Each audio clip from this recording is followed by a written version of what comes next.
In the world, there are three types of smartphones: mid-range, high-end, and low-end phones. However, every once in a while, a phone that is too good and too cheap to be true pops up. This happens for multiple reasons, and one of them is a company that has lost it all. I'll explain it to you with an example. By the year 1990, 50 out of every 100 phones were from Motorola. By the year 2000, 17 out of every 100 phones were from Motorola. And by the year 2021, only 1 out of every 100 phones were from Motorola. It doesn't take a genius to realize that this company was losing it all. And when that happens, two things can arise. The company goes bankrupt, and end of the story, or it reinvents itself and creates incredible phones at ridiculous prices.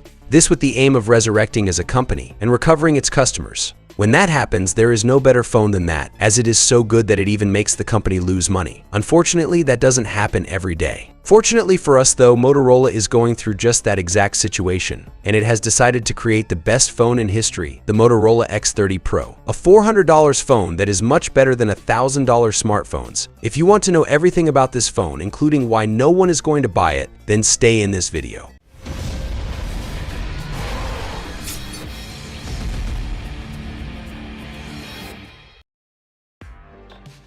This phone has a very good hardware. To start, its processor is the Snapdragon 8 Plus Gen 1, an extremely powerful processor. However, its best advantage is that it heats up much less than other high-end chips. This saves battery and helps maintain an excellent performance for longer periods of time. In addition, it comes with 12 GB of RAM and between 128 to 512 GB of UFS 3.1 storage. So, you will be able to do whatever you want with this phone. From playing Genshin Impact like a Discord mod to editing the next Pixar movie, it is safe to say that it comes damn close with $1,000 phones.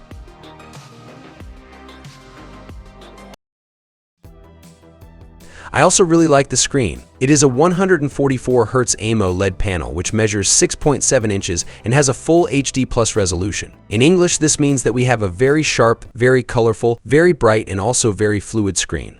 In addition, it is protected with Gorilla Glass 5, one of the hardest glasses on the market. However, I have to be honest with you, this screen is amazing, but it is one step below the best panels in the world, like the screens of the S23 Ultra or the iPhone 15 Pro Max. Nevertheless, this is more of a compliment than it is a criticism.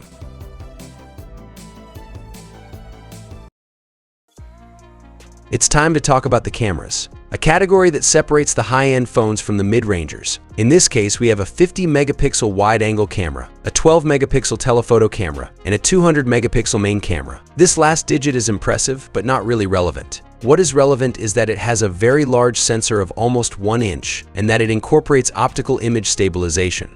This is very good for two reasons. Number one, a large sensor will always give us better photos, and number two, optical stabilization allows the camera to physically move. That way, it counteracts bumps and shakes, thus capturing better focused photos and videos. Luckily, this camera is as good on paper as it is in reality. According to the reviews, the photos have good contrast, are sharp, bright, and have very little noise. In addition, it takes very good night photos, although of course the quality of the wide-angle and telephoto cameras are behind the main one. The video is also very good, as it is very sharp, has good colors, and also good contrast. What I like the most though is that it captures well-focused and very stable videos, which is extremely important in this section. The Motorola X30 Pro's cameras are very good, but they are one step behind the top of the range phones, but not by much, and once again, that is more of a compliment than a criticism. Stay until the end of this video as I am going to compare this phone with its strongest competitors. Based on this, I will give it a score, and finally, I will tell you if you should buy it or if it is better to save that money. We continue with another very important aspect, and that is the battery. A good day can become a bad one just because our battery runs out. Thankfully, that won't happen with this phone, since its 4,600 mAh battery guarantees us 10 hours of continuous use, so it should last you a whole day if you are not a very demanding user. That's fine, but not impressive. What is impressive though is that it recharges at a power of 125 watts. Thanks to that, it will recharge from 0 to 100 in less than 19 minutes. All you have to do is brush your teeth, watch a couple of TikToks, and your phone will already be charged. Oh, and don't worry, because the fast charging technology is 100% safe.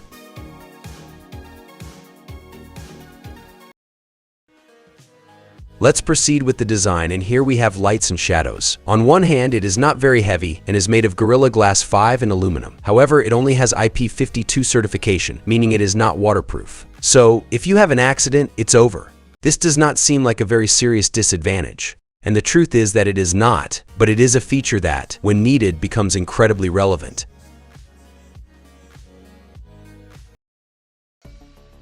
Software, as always, is a somewhat complex topic. But let's start with the bright side. This phone comes with Android 13 and will be updated to Android 15. Furthermore, unlike Xiaomi, Motorola is characterized by creating simple and bug-free software. The bad thing is that I lied. Or not really. Let me explain. This phone was only launched in China, but Motorola is not a Chinese brand. It is American. And that's why their phones don't have the problems of Chinese phones. They have no bugs, they don't have 1,000 weird apps, and they update quickly. That's why thousands of Americans have bought this phone on AliExpress and almost none have had problems. This is the reason why you probably didn't know about this phone. This happens all the time. Incredible phones are produced, most of them fully compatible with this part of the world, and yet they never arrive. You can see it negatively, or you can take advantage of it and import this phone at a bargain price. Subscribe to this channel so you are up to date with the best value for money phones. The most important moment of the video has arrived. Now I am going to compare this phone with its strongest competitors, and based on that, I will give it an overall score. I always do this because it helps a lot to decide if this phone is for you or if it is not. Let's start with the performance, and here I don't have much to say. The performance of this phone is almost on par with top-of-the-range phones such as the S23 Ultra and far surpasses phones of the same price, like the Galaxy S54, the Poco F5 Pro, or the Xiaomi 12T. So it gets a solid 10 out of 10. We continue with the screen, and the truth is that we have a very good panel. The current mid-rangers already have very good screens, and this smartphone surpasses them. Just barely, but it surpasses them. And that is why I give the screen a 9 out of 10. Next is the battery, one of its gray points. On one hand, it charges twice as fast as its competitors, but on the other, its battery life is rather average. Therefore, it gets a 7 out of 10 here. I also really like the cameras, especially because they are very versatile. However, there are phones of the same price that do a better job, like the Galaxy S54. That's why I give the cameras a 7 out of 10. The software is usually the big problem with this type of phones. However, that is not the case today. Despite having been presented only in China, the global versions of this phone are 100% compatible with USA networks. In addition, its software is in English, it will be updated, and it has no junk applications. Therefore, the software has earned a 10 out of 10. We continue with the design. Despite being well built and lightweight, the fact that it does not have any waterproof certification is a major disadvantage. Most mid-rangers do not have this feature, but you expect that little extra in this type of phones. That's why I give it a 5 out of 10. Finally, the price. This phone costs only $429. It's not super cheap, but for what it gives us, it's quite a bargain. So it gets 10 out of 10 points here. The overall score of this phone is 8 out of 10. So yes, it is highly recommendable. If you want to buy this Motorola, you have an AliExpress link in the description. It is from the official Motorola store and has free shipping.